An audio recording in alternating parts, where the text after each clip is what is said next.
Hello, Power Up Nation. Pat Council here.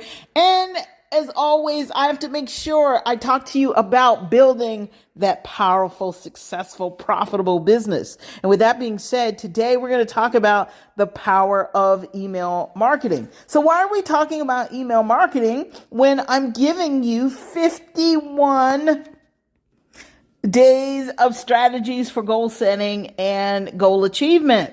Well, I'm going to recommend some things to you, number one. And number two, we're talking about email marketing because as you set your goals, and as you know, this podcast is for new business owners, aspiring business owners, transitioning business owners, and business owners who just want to level up and figure out, okay, they've reached a plateau and say, you know what, what's stopping me? Well, when you are setting goals, you're going to have to kind of have a plan, okay, to fulfill those goals. And of course, when we're talking about business goals, usually you want to increase your revenue, you want to build your business and take it to another level. You want to offer either some new services or new products or something that's going to help people win. So here's the thing about that, though. When it comes to you doing that, well, you've got to have a plan of action to go with it. And you've got to figure out, okay, what kind of resources do I need? What tools do I need? What do I need to make sure this flows smoothly? And so the reason why I want to talk about the power of email marketing is because, first of all, no matter what you're doing, if you're in business, you need people. You need people to either buy what you're selling. Okay, period. You need people to buy what you have to offer and people that need your offer. If there's no one that needs your offer, no one will pay you for it. It's not even a nonprofit. It's a hobby. And even nowadays, people have found ways to get paid for their hobbies because they found out that, wait a minute, the hobby's connected to their God-given purpose. The hobbies are connected to something that they absolutely love doing. And now they are bringing it to the marketplace and people are loving it too. So either way you slice it, in order for someone to buy something or in order for you to make money and stay in business, you need customers. And a great way to get customers is through email marketing. So I'm going to talk about the power of email marketing. And you get to decide if it's something that you need. So why do we need email marketing? Well, you know what? It seems like everybody on the planet is going to the internet for every little thing. Even people that don't run a business, they go to the internet to either Google something or they find an AI program that they can ask it some questions. And quite frankly, while I do use some of the AI programs, I have to admit, I'm still a fan of good old-fashioned Googling.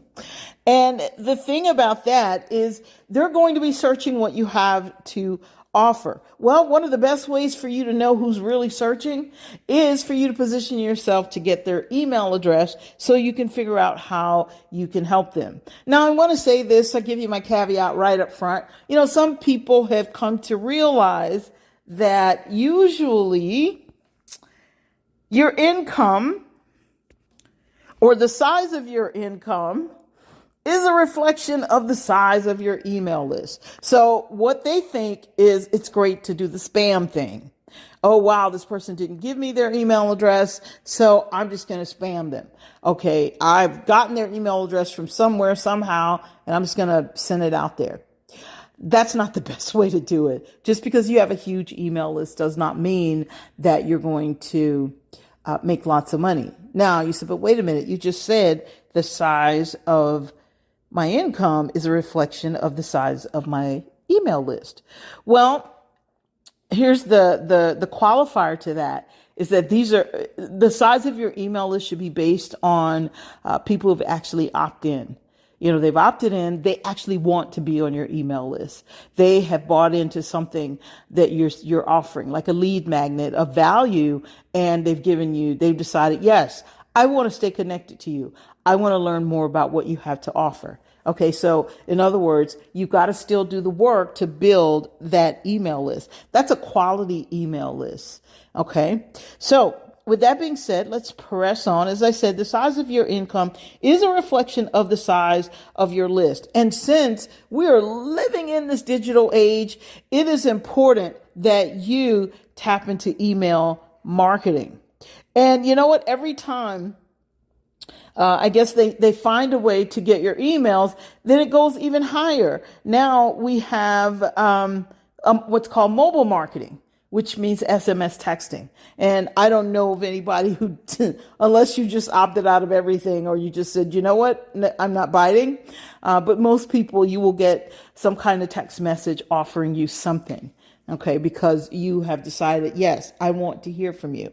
And I don't know about you guys, but you know what? I once said, I don't want a bunch of people texting me on my phone, which I still don't unless they're customers or clients. However, there are some things I want to know what they have to offer, and I want to make sure I don't miss it.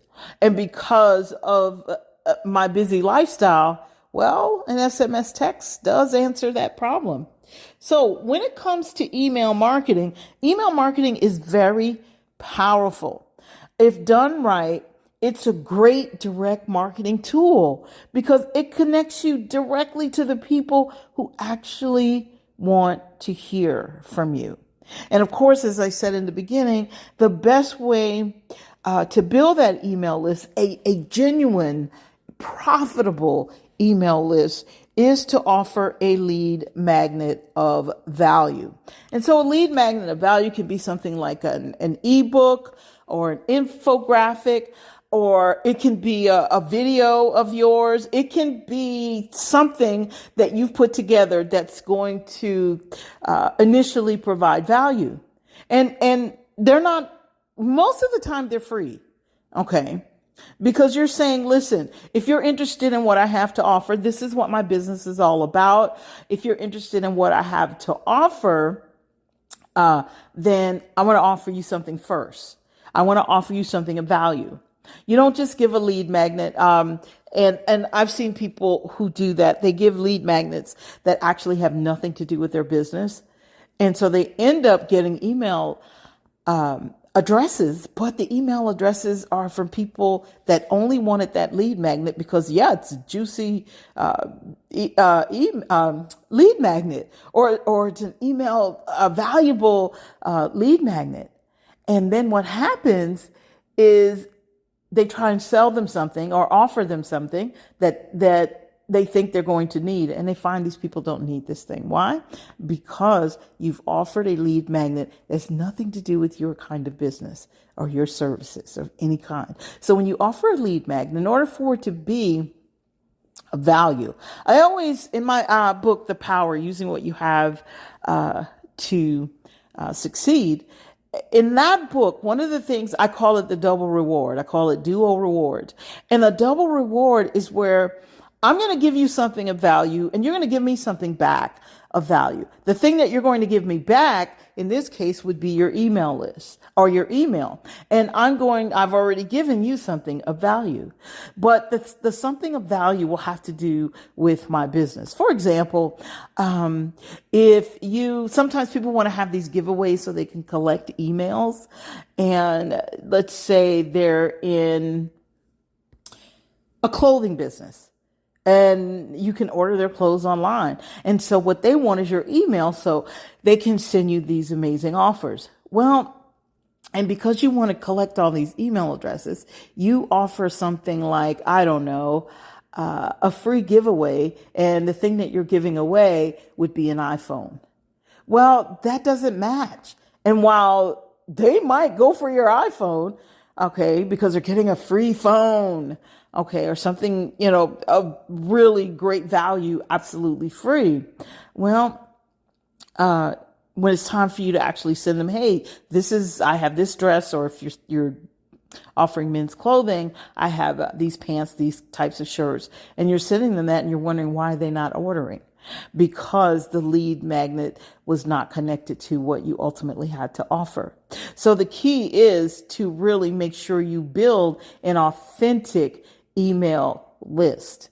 Okay, so for example, with my email list, when I offer something, it usually has something to do with goal setting, with building your personal energy and aligning with the goals so that you can achieve, or goal achievement, or doing life with power. In other words, tapping into the best of who you are. So whatever I'm offering, it's something that they're going to find beneficial, that's going to help them do life with power, lead to that life where it's full of excitement and full of fun, and they're very productive, and now they are operating in their God-given talents.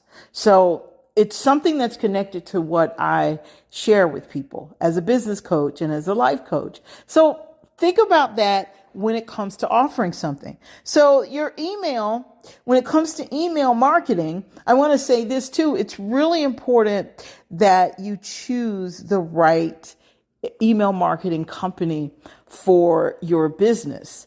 And one of I've tried several companies. Okay. And for me, I like a company that's going to allow me to do SMS texting, that allows me that doesn't cost as much. And so I want to have it to be, let's say, well, cost effective, but also I want to make sure that whatever I'm posting or sending out, that if it's something I want to post on my social media page, I can save a step and I can click a button and it can go straight to my social media page. So I want something that's almost like a one-stop shop. Okay, I can send out surveys, and if I was having an event, I can actually sell tickets, and the list goes on and on. So it's very functional, but very affordable. Okay, because when you're running a small business, you don't want to get out there and spend $300 for this fancy email marketing package, and you're not making a lot of money. Now, even if you are making a lot of money, okay, you still want to be wise with your money. Not cheap, but wise. Okay, frugal is something different. Okay, you get what you need. And so what I'm going to do is I'm actually going to recommend a few companies in the show notes, because they're different levels. Okay, so one company I started with years ago, which was Aweber, and Aweber's a good company. And I switched over to Constant Contact because I found that it did a lot more for me. And so for each one of these, I am going to put a link in the show notes so you can actually gain free access. You can go in, you can look around. You're not obligated to purchase either one of these, but I can tell you, if you asking me what my favorite is, I'll just go ahead and tell you it's Constant Contact. But I'll send you a link, or put a link in the show notes, where you can get free access for a month, but you're also going to get a discount from that link. Okay, so if you just go there, you'll get some free time, but you won't get the discount. So I'll put that there, and that way you can look around and you can see, hey, is this something that works for me? The other thing is, it's great to have a company that's going to tell you what all the holidays are, that's going to help you with your marketing calendar. And it has AI capabilities. So if you're not good at putting together an email to send out to your target market, well, AI will step in. You just tell it what you want it to say, and it will write it for you. So I believe in making my life easier. Okay. And it doesn't matter if you have an assistant or not. It's important that you have these tools available. So even you can make your assistant's life easier, because you can tell your assistant what you want, and he or she can get it done. And that frees them up to actually do a little bit extra or get some of the other things done. So you're now running this efficient business where you're getting a lot more done in a lot less time, and nobody's being overworked. So with that being said, the power of email marketing, you guys, it is, I call it money in the bank. Okay, because as long as I'm offering something of value, and something that people want, and it can actually do what it says it can do, whatever I'm offering, then I know that I'm going to have an income coming in. I know that I'm going to make money from this. And so I know that and it lets me know, because you're not going to make money from something that you're offering if you're not offering value. I'm a fan who believes offer value first, and then it's okay to be paid for your services, because that's why you're in business. I don't know, and I have to say this, it's probably going to sound, again, a little bit political, but I'm just going to say it anyway. It's not meant to sound that way. But I never understood this. Why? Two things. Number one, why people think that they should have everything free. That's ridiculous. Okay, first of all, it's not even biblical. Okay, the Bible says you reap what you sow. And if you go to Proverbs, it's all through Proverbs where it talks about the fact that if you pretty much don't work, you don't eat. So that's the first thing. The point that I'm getting to here is that I believe value out, value coming in. Okay, but if you're expecting everything free, you're not going to give anything of value. You're going with the wrong mindset. So I had to just kind of throw that in on the end. And I said there were two things. The other thing is that people who run a business really are reluctant to invest in their own success. I can tell you that's one of the things that I've always been a fan of. I pay attention to what it is I'm purchasing, but I don't mind investing in my success, because one of the things that I'm committed to doing is following through on my God-given purpose. And I know I can't do that if I don't invest in growing my business so I can reach as many people as possible. The same thing goes for you. I don't care if you have a product or service. So it's really important that when you're setting your goals, you're going to set personal goals and you're going to set business goals. But it's important that when you're setting your business goals, that you look at what kind of tools you're going to use that's going to help your business grow. And I can tell you, if email marketing is not on the list, then perhaps you want to rethink that. Okay, because remember, I said that your income is a reflection of the size of your list. So listen, I think I've talked enough about email marketing. So we're going to be back with more, and I'm going to bring you more both personal and business tips throughout these 51 days of lots of tips to help you really set some amazing goals and position yourself to achieve. Now, if I didn't have an email marketing program, I don't know if my business would be growing the way it is. And I love the fact that when I offer something of value, that people will opt in and they will get on my email list. So my list continues to grow. So keep that in mind. And we'll probably talk more about lead magnets in time, because I think it's important for you to understand more about lead magnets and to make the best decision as to what kind of lead magnets you're going to offer. I've only mentioned a few, but there are several different kinds of email lead magnets that you can offer that people will find valuable, that you can actually connect to your business. So listen, you guys, that's all I have for you today. And I want you to have a magnificent day and to do life with power, because you are built by design to win. So go ahead and build that profitable business. Do what it takes. Remember to check the show notes. And I've made a couple of recommendations for you.